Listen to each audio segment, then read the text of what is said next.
खास मुलाकात। दोस्तों, रतनलाल बोल रहा हूं। काम की बात में आपका स्वागत है और पेश है अम्बेडकरनामा। हिमांशु कुमार जी, आप सब पहले से परिचित हैं। कल से कुछ और ज्यादा चर्चित हो गए हैं। गांधीवादी एक्टिविस्ट हैं।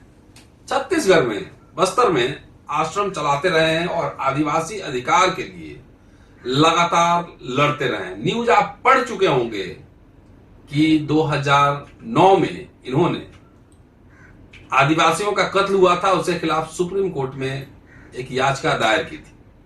और इतने दिनों बाद सुप्रीम कोर्ट को याद आया कि उसमें कुछ नहीं था, समय बर्बाद हुआ। तीस्ता के केस में भी इसी तरह का कुछ हुआ था। क्या है पूरा मामला वो समझेंगे, लेकिन यहां बता दूं कि बेचारे विजय माल्या को 2000 रुपए का जुर्माना लगा।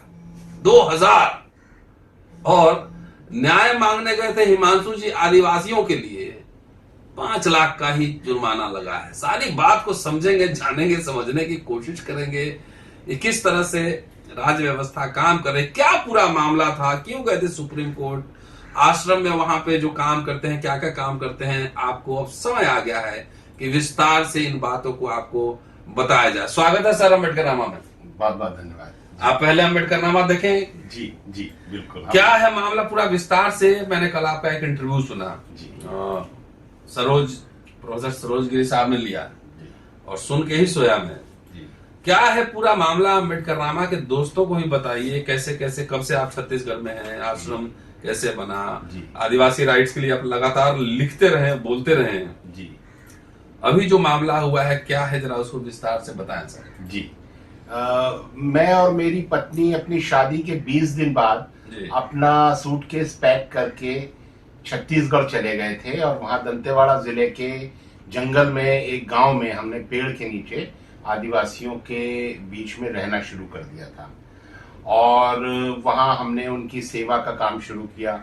धीरे धीरे संस्था बड़ी होती गई, एक आश्रम के रूप में विकसित हुआ और उसमें हमारे साथ 250 पूर्णकालिक कार्यकर्ता और 750 अंशकालिक कार्यकर्ता, इस तरह 1000 साथी हमारे साथ उसमें काम करते थे।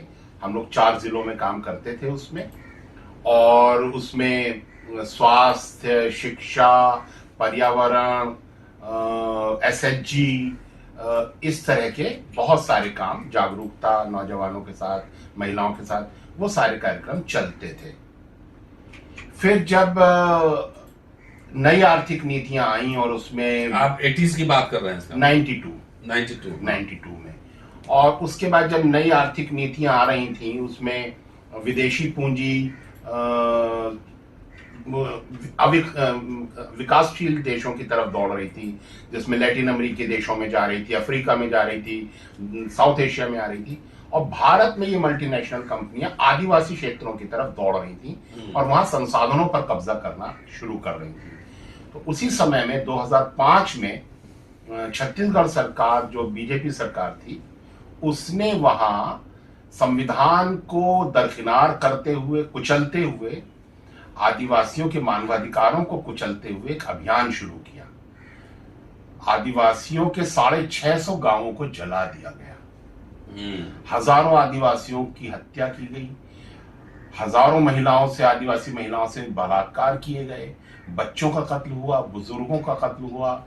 हजारों नौजवानों को, निर्दोषों को जेलों में डाल दिया गया, महिलाओं को जेलों में ठूंस दिया गया। और इस अभियान को नाम दिया गया सलवा जुड़ूम। 2005 में ये शुरू हुआ। तो हम लोग जिन लोगों की सेवा कर रहे थे, जिनकी शिक्षा, स्वास्थ्य और खेती किसानी के सुधार के लिए काम कर रहे थे, अब उन्हीं लोगों के घर जलाए जाने लगे, उन्हीं के साथ बलात्कार, हत्याएं होने लगी। तो हम लोग नालसा के भी मेंबर थे, national legal aid services authority, और हम डिस्ट्रिक्ट जज और दूसरे मजिस्ट्रेट के साथ हम लोग हफ्ते में, हर हफ्ते गांव में शिविर करते थे, जिसमें जज साहब जाकर के ये बताते थे कि अपनी गरीबी को, अपनी न्याय प्राप्ति में बाधा मत बनने दीजिए, आपके साथ अन्याय हो तो आप अदालत में आइए, आपको सरकारी वकील मिलेगा मुफ्त में। तो हम नालसा के मेंबर थे और हमको तो ये सुप्रीम कोर्ट ही कह रहा था कि पीड़ितों को न्यायालय लेकर आइए, हमने वही किया। वहां 2009 में एक सुकमा जिले में एक गांव है, थोड़ा सा आप 92 में गए छत्तीसगढ़ जी, तो वहां से पहले कुछ परिचय था या मतलब अनायास जाना हुआ? और ये जो आदिवासियत और उसके लिए काम करने की जो प्रेरणा थी, ये कहाँ से आ रही थी पीछे? मतलब असल इतिहास का छात्र हूं इसलिए थोड़ा सा कुरेदता हूं इतिहास में। ठीक है। मेरे पिताजी, हम लोग मुजफ्फरनगर उत्तर प्रदेश के रहने वाले हैं जी। और मेरे ताऊ जी नेहरू जी के साथियों में से हैं। अगर आप कांग्रेस सेवा दल का पुस्तक उठाएंगे तो उसमें फ्रंट पर जो फोटो छपता है उसमें दस्ता नंबर 1 कांग्रेस सेवा दल का, जिसको आरएसएस ये कहता है कि देखो नेहरू जी नेकर पहन के खड़े हैं, ये आरएसएस की शाखा में जाते थे, वो झूठ बोलते हैं। वो कांग्रेस सेवा दल का फोटो है, दस्ता नंबर 1, नैनी में हुआ था ये कांग्रेस सेवा दल का 1941 में, वो फोटो है। उस फोटो में नेहरू जी साइड में बैठे हैं एक दस्ते के सदस्य के रूप में, और दस्ता नायक बीच में जो बैठे हैं वो मेरे ताऊ जी बैठे हुए हैं। अच्छा। ब्रह्म प्रकाश शर्मा, वो सेंटर में बैठे हैं और उसमें बहुत सारे लोग हैं, और वो सारे लोग, कोई विधानसभा अध्यक्ष बना, कोई गवर्नर बना, कोई राजदूत बना, वो सारे लोग वो बैठे हुए हैं। तो नेहरू जी हमारे घर आते थे मुजफ्फरनगर में, और हमारा परिवार पूरा फ्रीडम स्ट्रगल का केंद्र था। चौधरी चरण सिंह हमारे घर आया करते थे, मोरारजी भाई आ चुके हैं, चंद्रशेखर हमारे यहाँ बहुत समय रह चुके हैं। हमारे यहाँ एक ऐसा सोफा है जिस पर 5 प्रधानमंत्री बैठ चुके हैं। तो वो हमारा घर, राजनारायण जब अंडरग्राउंड थे तो 2 साल हमारे घर में छिपके रहे हैं, जिन्होंने इंदिरा गांधी को हराया था जी, इलाहाबाद, ये रायबरेली जी। तो हमारा घर वो था। तो हमारे पिताजी ने 1942 के आंदोलन में हिस्सा लिया और मुजफ्फरनगर रेलवे स्टेशन को आग लगा दी, क्योंकि गांधी जी ने, मतलब उस समय ये हो गया था करो या मरो। तो बहुत से लोगों ने कहा कि अंग्रेजी राज को सैबोटेज करना है, तो कोई रेल की पटरी उखाड़ रहा है, तो कोई बिजली के खंभे तोड़ रहा है। तो हमारे पिताजी ने मुजफ्फरनगर रेलवे स्टेशन के रिकॉर्ड रूम को आग लगा दी और फरार हो गए। उसके बाद पुलिस के छापे पड़ते रहे, ये फरारी में आगरा, इलाहाबाद वगैरह। उसी समय ये श्रीलाल शुक्ल, हरिऔध साहब और इन सब के संपर्क में आए पिताजी, और गांधी जी को खत लिखे। तो गांधी जी ने उनसे कहा कि आ जाओ, आश्रम आ जाओ। तो पिताजी सेवाग्राम पहुंच गए, और गांधी जी ये कहते थे कि आजाद भारत में गुलामी की शिक्षा नहीं चलेगी, तो हमें अपनी शिक्षा बनानी है। तो उन्होंने नई तालीम, उन्होंने कहा कि जो शिक्षा है वो खाली दिमाग की नहीं होनी चाहिए, शरीर की भी होनी चाहिए। तो शरीर और दिमाग दोनों की नई तालीम उनका था। तो हमारे पिताजी को उस काम में डाला। जाकिर हुसैन साहब भी उसमें शामिल थे, सादिक अली साहब जो बाद में गवर्नर बने वो सब उनके साथी थे, नारायण देसाई उनके बैचमेट थे, ये सब लोग थे। तो उसके बाद फिर विनोबा भावे का भूदान आंदोलन शुरू हुआ, पिताजी उसमें शामिल हो गए। और फिर उत्तर प्रदेश में जो सीलिंग की जमीन सरकार के पास आई, पूल आया, तो बहुगुणा, हेमंत नंदन बहुगुणा जो मुख्यमंत्री थे, वो विनोबा जी के पास गए और उन्होंने कहा कि हमको एक ईमानदार आदमी चाहिए जमीनों को बांटने के लिए। तो विनोबा जी ने हमारे पिताजी का नाम दिया। तो हमारे पिताजी को बहुगुणा जी ने कैबिनेट मिनिस्टर का रैंक दिया और उनको ये जमीन बांटने का काम दिया। हमारे पिताजी ने SC ST समुदाय के लोगों, जो भूमिहीन लोग थे, खेतीहर मजदूर थे, 20 लाख एकड़ वो सीलिंग की जमीन बांटी, और पिताजी खुद भूमिहीन रहे, मरते दम तक भूमिहीन रहे। मैं भी भूमिहीन हूँ, दुनिया में मेरे नाम 1 इंच जमीन नहीं है। चलिए, आपके क्लब में मैं भी हूँ। मेरा कोई मकान नहीं है। मेरा भी वही हाल। मैं अनिकेत हूँ, मेरा कोई मकान नहीं है, कोई बैंक में बैलेंस नहीं है। तो पिताजी, हम लोग सेम क्लब में। पिताजी जब मरे तो उनके अकाउंट में 300 रुपया था, और पिताजी ने कहा कि मेरी मृत्यु के बाद मेरी लाश पर 1 पैसा खर्च नहीं होना चाहिए, कोई अंतिम संस्कार नहीं, कोई पंडित नहीं बुलाया जाएगा। तो हमने अपने पिताजी के शव को मेडिकल कॉलेज को दे दिया, और उनकी आंखें 2 लोगों को मिल गई 2 घंटे के अंदर, और उनकी लाश का कोई अंतिम संस्कार नहीं हुआ, वो मेडिकल स्टूडेंट्स के लिए दे दिया गया। तो जैसी उनकी जिंदगी रही वैसा ही उनका अंत रहा। तो उनसे हम प्रभावित थे, पिताजी से। और जब हम बड़े हो रहे थे तो ये उस समय जेपी आंदोलन, मैं जब 10 साल का था तब जेपी आंदोलन चल रहा था, तो वो सब हम देख रहे थे और किस तरीके से राजनीति, तो हमारा शिक्षण हो रहा था। और पिताजी बताते थे कि गांधी जी कहते थे कि नौजवानों को गांव में जाना चाहिए और गांव में जाके काम करना चाहिए, जाति के विरुद्ध, महिलाओं की खराब हालत के खिलाफ, ये सारे काम करने चाहिए, नहीं तो हमारा लोकतंत्र गुंडों का लोकतंत्र बन जाएगा। तो हम लोग, मैं और मेरी पत्नी भी उसी तरीके से, मेरी पत्नी की जो दादी थी उनकी कजिन डॉक्टर सुशीला नैयर गांधी जी की फैमिली डॉक्टर थी, जो बाद में स्वास्थ्य मंत्री बनी भारत की।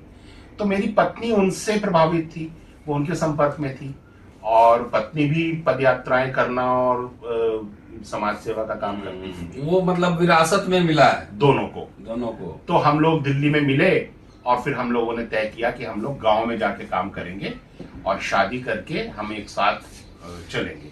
तो हम लोगों ने शादी की और हम लोग 20 दिन के बाद शादी के अपना बैग उठा करके 1992 में दंतेवाड़ा, दंतेवाड़ा कैसे पहुंचे?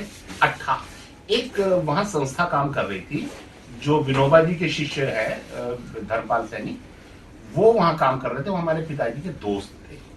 तो उनको वहां सरकार ने आश्रम चलाने की जिम्मेदारी सौंपी कि आप सरकारी आश्रम आप चलाइए, क्योंकि हम लोग नहीं चला पा रहे हैं। तो हमारे पिताजी वगैरह को, निर्मला देश पांडे जो उस समय राज्यसभा सदस्य थी, उनको बुलाया और कहा कि आप लोग यहाँ हमारी मदद कीजिए।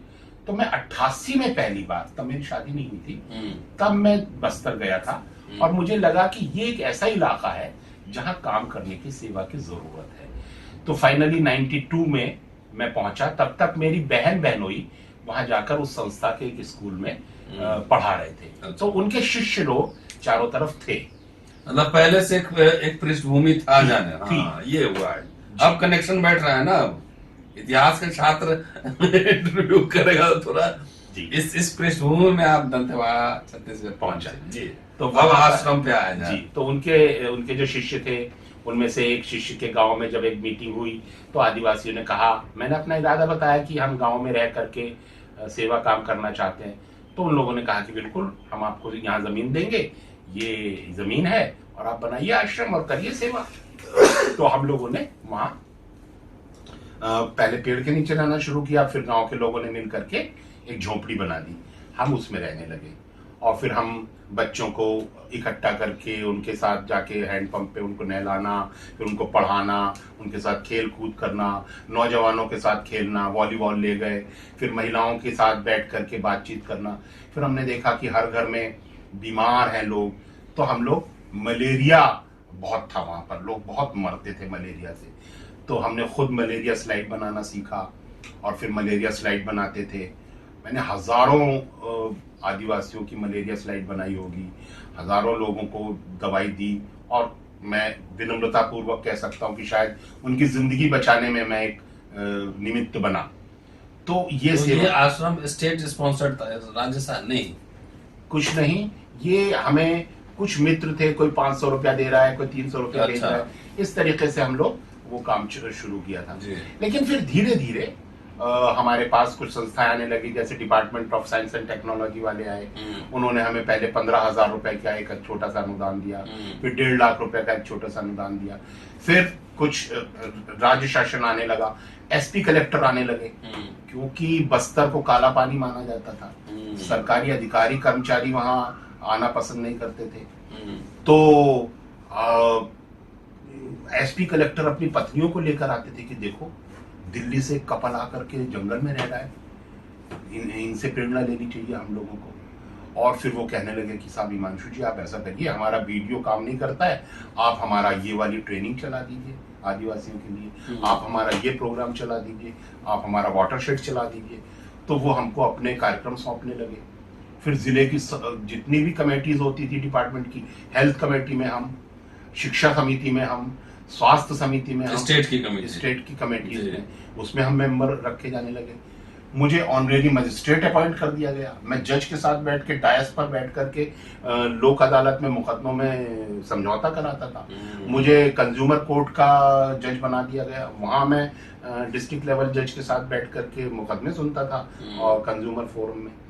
इस तरीके से हम लोग एक राज्य के आंख का तारा बन गए और राज्य ने बहुत सारा हमको फंड देना शुरू कर उस समय यूनाइटेड मध्य प्रदेश था शुरू में, यूनाइटेड था हाँ, और बस्तर एक जिला था, केरल राज्य से बड़ा था। जी जी जी। तो इस तरीके से हम लोगों ने वहाँ खूब अच्छा काम शुरू किया और धीरे धीरे कार्यकर्ताओं की संख्या बढ़ती गई, कार्यक्रम बढ़ता गया, क्षेत्र बढ़ता गया। मैंने जैसा बताया 1000 हो गया हमारे कार्यकर्ताओं की संख्या। इसी समय वो जो आश्रम बनाए थे, क्या नाम? वनवासी चेतना चेतना आश्रम। हाँ, मेरे जीजा जी जो थे वो आदिवासी थे। अच्छा। वो गुजरात में छोटा उदयपुर करके एक कॉन्स्टिट्यूएंसी, अभी वो जिला है, बड़ौदा जिले का पहले हिस्सा था, उसमें छोटा उदयपुर कॉन्स्टिट्यूएंसी से हमारे जीजा जी कांग्रेस के सांसद थे। 1977 में जब कांग्रेस हारी तब हमारे जीजा जी कांग्रेस की सीट से जीते थे। और इंदिरा गांधी के हारने के बाद जो उनकी पहली जनसभा हुई है इंदिरा गांधी की, वो हमारे जीजा जी ने अपनी कॉन्स्टिट्यूएंसी में करवाई। अच्छा। अमर सिंह राठवा उनका नाम था, भील थे वो। तो मेरा जो बड़ा भांजा और भांजियां हैं वो भील हैं, ट्राइब है वो है। आज सुबह उसका फोटो। चलिए, बढ़िया है, ये सब लोगों को जानना चाहिए, इसलिए मैं थोड़ा सा इतिहास दृष्टि से मैं कुरेदता रहता हूँ। तो मेरी भांजी कह रही थी कि मामा आपका फोटो जो है और आपका मैसेज कि मैं जुर्माना नहीं दूंगा, जेल जाऊंगा, ये आदिवासी ग्रुपों में घूम रहा है और मुझे लोग भेज रहे हैं। मैं कह रहा हूँ, मैं कह रही हूँ तो मेरे मामा है। तो अच्छा, ये बताइए एक दिलचस्प, और बाकी तो कई जगह आप बोल चुके हैं, जहां आप काम कर रहे थे उस एरिया में आरएसएस भी वनवासी कल्याण आश्रम चला रहा, कोई नजर आए वहां पे? खूब नजर क्या करते हैं वहां पे? देखिए, ये तो हमें मानना पड़ेगा कि आरएसएस जो है वो खूब अंदर अंदर घुसकर काम कर रहा है। अच्छा। उसके एकल विद्यालय है, उसके शबरी विद्यालय है, उसके सरस्वती शिशु मंदिर है, इंस्टीट्यूशन बिल्डिंग तो उन्होंने जबरदस्त किया है। विवेकानंद फाउंडेशन है, 36,000 तो उनके सरस्वती शिशु मंदिर है। और ये काम हमको सीखना चाहिए। हम लोगों को भी इंस्टीट्यूशन बिल्डिंग्स करनी चाहिए, चाहे हम अम्बेडकरवादी हो, कांग्रेस वाले हो, वामपंथी हो, सबको शिक्षा और स्वास्थ्य और इस सब पर काम करना चाहिए। और ये फिर आरएसएस जो है वो इसका चुनाव में फायदा लेता है। वो 5 साल अपना खेती करता है, हाँ, और चुनाव के समय फसल काटता है। तो ये तो लगातार हम लोग ये सवाल उठाते रहे हैं। अच्छा, ये बताइए केस का, एक तो बहुत लोग पढ़ चुके हैं, लार्जली पता है 2009 में आप कोर्ट गए थे, क्या हुआ था मामला, और कल जो ऑर्डर आया है कोर्ट का, उस पे आप क्या करेंगे? जी, तो 2009 में ये एक गांव है गोमपाड़, सुकमा जिले में, उसमें सीआरपीएफ की कोबरा बटालियन थी, स्थानीय पुलिस थी और स्पेशल पुलिस ऑफिसर जो एसपीओज छत्तीसगढ़ सरकार ने आदिवासियों को बंदूकें दे दी थी और उनको 1500 रुपया ऑनरेरियम देती थी और उनका नाम रख दिया इस एसपीओ, स्पेशल पुलिस ऑफिसर। बाद में सुप्रीम कोर्ट ने उसको गैर कानूनी साबित घोषित किया था और उनसे बंदूकें वापस लेने का हुक्म दिया था। तो ये सब मिलकर के गए और इन्होंने गोमपाड़ गांव में 16 आदिवासियों का कत्ल किया, जिसमें 1.5 साल का बच्चा था, उसका हाथ काट दिया, वो अपनी माँ की गोद में था, उसके माँ के सिर में चाकू मार दिया, उस बच्चे के 8 साल की मौसी पास में खड़ी थी, उस मौसी को मार दिया, 8 साल की बच्ची को, उस बच्चे के नाना नानी को मार दिया, 70 साल की बूढ़ी महिला के वक्ष काट दिए, 80 साल के बुजुर्ग का पेट फाड़ दिया तलवार से। ऐसे 16 आदिवासियों का कत्ल किया, ऐसे विदाउट एनी रीजन। तो ये था कि भाई भागो यहाँ से, जमीनें खाली करो, गांव खाली करो, भागो यहाँ से। तो और ऑपरेशन ग्रीन हंट, सलवा जुड़ुम, ये सब चल रहा था। तो भयंकर वहां पर मिलिटराइजेशन हो चुका था, बड़ी तादाद में सिपाही उतारे जा चुके थे जमीनों पर कब्जा करने के लिए, तो ये सब चल रहा था। तो वहां क्या हुआ था, 650 गांव जो जलाए गए थे, सुप्रीम कोर्ट ने आदेश दिया था नंदिनी सुंदर वाले केस में कि इन गांवों को दोबारा बसाया जाए। तो सुप्रीम कोर्ट के आदेश का राज्य सरकार तो पालन नहीं कर रही थी, नहीं बसा रही थी। हमने कहा हम बसाएंगे, तो हमने 40 गांव बसाए दोबारा जो जलाए गए थे। तो हम उस गांव में जब रह रहे थे तो ये पड़ोस में था गांव, ये गोमपाड़। तो यहाँ के लोग हमारे पास आए और उनका हमारे साथ ऐसा हुआ है, तो हमने कहा ठीक है, आ जाओ, इकट्ठे हो जाओ, हम लोग बात करते हैं। सुधा भारद्वाज गई, दूसरे मानवाधिकार कार्यकर्ता गए दिल्ली से, और हमने वहां पर एक फैक्ट फाइंडिंग रखी। उसमें गांव वालों ने आके सब बताया। उसमें एक महिला लाई गई, सोडी संभो, जिसके पांव में गोली मार दी गई थी, टखने की हड्डी उड़ चुकी थी वहां की, उसका टुकड़ा हड्डी का, और उसको स्ट्रेचर पर लेकर आए। तो हमने कहा चलो सब लोग हमारे आश्रम चलो। हम लोगों ने गाड़ियों की व्यवस्था करी और 12 आदिवासी हमारे साथ आए। हम लोग ने फिर दिल्ली लेकर आए उनको। कॉन्स्टिट्यूशन क्लब में प्रेस कॉन्फ्रेंस हुई, जिसमें प्रशांत भूषण, अरुंधति रॉय, नंदिनी सुंदर और दिल्ली की सारी सोशल, ये जो सिविल सोसाइटी है वो इकट्ठा हुई, मीडिया आई, उनके सामने इन लोगों ने सब अपनी आप बीती सुनाई। किस साल की बात है?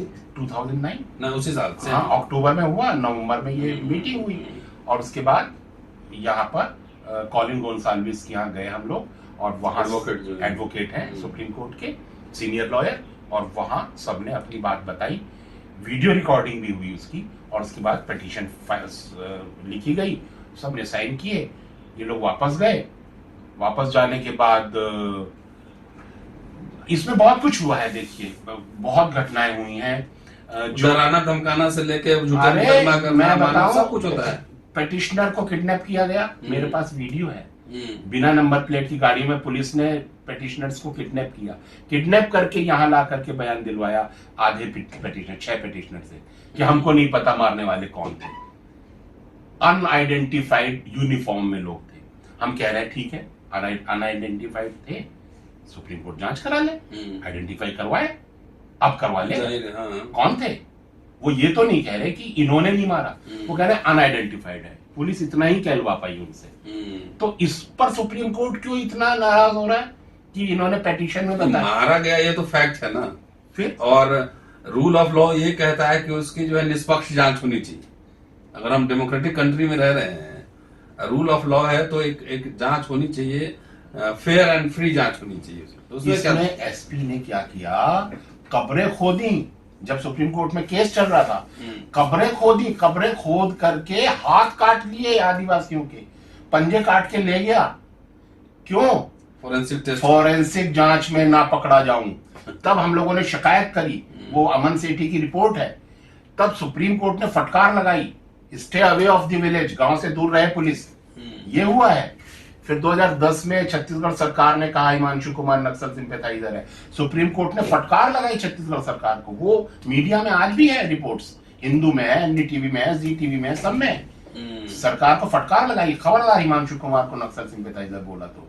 फिर 2017 में सुप्रीम कोर्ट में आ गई। आप एक जिक्र कर रहे थे कि सीबीआई गई थी किसी जांच में। हाँ, और उसमें मतलब छत्तीसगढ़ की पुलिस इतनी बाहुबली है कि सीबीआई को भी अटैक कर दे। हाँ, उनको जान से मारने की कोशिश करी। सीआरपीएफ ने बचाया है सीबीआई टीम को, सीआरपीएफ के ऊपर फायरिंग की है छत्तीसगढ़ पुलिस ने। छत्तीसगढ़ पुलिस ने, कोबरा जो है, ये नहीं, एसपीओज ने, एसपीओज, स्पेशल पुलिस ऑफिसर्स ने। अच्छा, जो ट्राइबल्स जो बनाए थे उन्होंने। और फिर सीआरपीएफ ने इनके ऊपर पैरा बॉम्ब फेंके हैं आप, और वो एफिडेविट सुप्रीम कोर्ट में फाइल है सीबीआई का। मेरे पास कॉपी है उसकी, आपको अभी दिखा सकता हूं। ये मैं नहीं बोल रहा हूं, ये सब डॉक्यूमेंटेड है। तो वहां पर ये सब चल रहा था। तो इस केस में फिर सोडी संभो को हम दोबारा लेकर जब दिल्ली आ रहे थे, तब रास्ते में पुलिस ने किडनैप कर लिया सोडी संभो को, और बोला इसको हिमांशु ने जबरदस्ती अपने पास रखा हुआ था, और हिमांशु जो है अब हमने उससे छुड़वा लिया है, और हिमांशु फरार हो गया है। उसी दिन मेरा एक साथी आया और बोला आज रात को पुलिस आपकी हत्या करेगी, और आप अपना देख लो, मेरे घर पे एक घंटे में अटैक होगा। तो मेरे उस साथी के घर पर 1 घंटे में अटैक हुआ। उसका मोटरसाइकिल उठा के ले गई पुलिस, लैपटॉप ले गई, घर तहस नहस कर दिया। मेरा साथी बच के निकल गया था, और उस रात मेरी हत्या होनी थी। उस रात में वहां से निकला 2010 में चार मतलब बुलडोजर प्रकरण उस समय भी चल ही रहा था। बोले घर तोड़े जा रहे पहला बुलडोजर मेरे आश्रम पर चला है। बीजेपी का जो बुलडोजर संस्कृति है, अच्छा, पहले से शुरुआत मेरे आश्रम से हुई है। 2010 2009 17 मई 2009। तो इनका इतिहास पुराना है, और वो भी फर्जीवाड़ा करके पूरा। जी। तो ये जो ऑर्डर आया है उसमें हाइलाइट्स क्या क्या हैं और आप क्या करने जा रहे हैं? आखिरी सवाल। इसमें ये कहा गया है कि मेरे ऊपर 5 लाख का जुर्माना लगाया जाए, जो मैं 4 हफ्तों में मुझे भरना होगा, नहीं तो रिकवरी की कार्रवाई शुरू हो जाएगी। आपके पास जमीन नहीं है? मेरे पास जमीन जायदाद तो है नहीं, तो मुझे जेल में डाला जाए। मैं तो कह रहा हूँ उसमें कोई छत्तीसगढ़ सरकार को या सीबीआई को कोई इंस्ट्रक्शन है? हाँ, उसमें छत्तीसगढ़ सरकार को ये कहा गया है कि मेरे ऊपर धारा 211 के अंतर्गत मुकदमा दायर, झूठा मुकदमा। हाँ, 211 यही है कि झूठा मुकदमा करना, तो वो कार्रवाई मेरे ऊपर शुरू करी जाए, या अन्य संबंधित धाराएं यदि आवश्यक हो उनमें मुकदमा किया जाए। और सीबीआई को भी छत्तीसगढ़ सरकार अनुमति दे सकती है कि वो भी मेरे खिलाफ कार्रवाई शुरू करे। तो अब देखना है कि छत्तीसगढ़ सरकार, जो उस समय अपोजिशन में थी जब ये तो उस समय तो अपोजिशन में था, आप तो मजिस्ट्रेट भी बने थे, आप सब कुछ बने थे। नहीं, देखिए उस वक्त कांग्रेस ने इस घटना को फर्जी बताया था कि भाई ये माओवादी नहीं थे और निर्दोष लोगों को मारा है भाजपा सरकार ने। आज अगर कांग्रेस सरकार मेरे ऊपर 211 में एफआईआर करती है, इसका मतलब है कांग्रेस कह रही है कि घटना सही थी और हिमांशु झूठ बोल रहा है। तो अपने ही पुराने स्टैंड से कांग्रेस अब बदल जाएगी। तो देखते हैं, अगर कांग्रेस ये सारा जो मामला चल रहा है वो जल जंगल जमीन का है ना, रिसोर्सेज पे कब्जा करें। बिल्कुल। और कब्जा स्टेट नहीं कर रहा है, प्राइवेट एजेंसीज कर रही हैं। नहीं, स्टेट कर रहा है, प्राइवेट एजेंसी ज्यादा से प्राइवेट कर रहा है कंपनियों के लिए। स्टेट जो है एक उसमें उपकरण है, मीन्स है जी।